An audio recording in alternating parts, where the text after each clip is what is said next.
ma'am. Thank you for joining us today at BW Business World. Congratulations, you are being recognized for social impact today. What was the hardest assumption you had to unlearn to get here? I'm a psychologist by my training and qualification, and I work at the intersection of tech and mental health.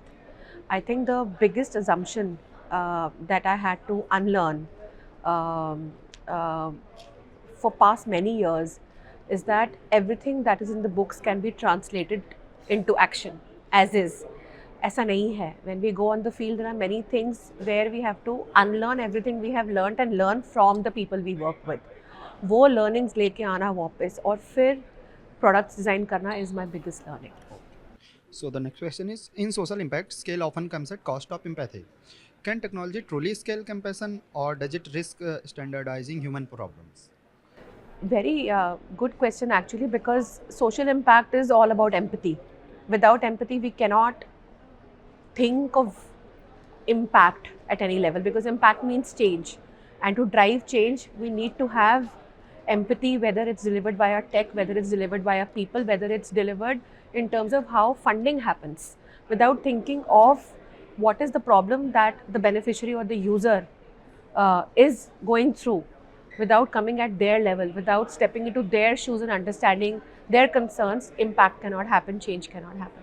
Okay, since you mentioned you're a psychologist by your training, so the next question is, how do you see the leadership in AI era? I think leadership in AI era will still be leadership by people. I don't see AI becoming leaders. It will be always people who will be harnessing the power of AI, and AI as an enabler, but not AI as a decision maker, right? So that ensures the compassion remains in the way people are interacting with people. That should never change. So it is leading by example, where people are talking, writing, sharing thoughts and ideas which are very people oriented, not generated by AI all the times. And even if it is generated by AI all the times, it does not mean that it cannot be delivered with empathy.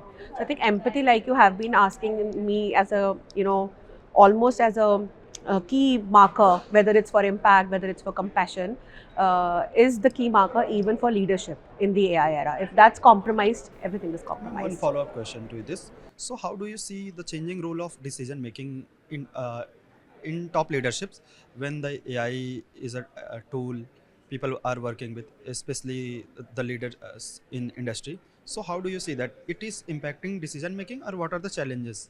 I think there can be challenges only when a leadership feels that AI can do a lot of uh, human skills oriented tasks better than humans.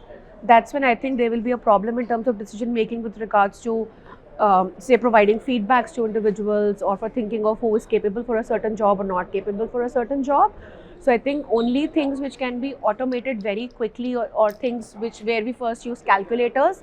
Calculators have come in, but humans are still there operating those calculators, right? So I think humans will still be operating AI or running AI, writing algorithm. My first job as a psychologist was to write bot scripts for the organization I work with, where we are delivering compassion via technology.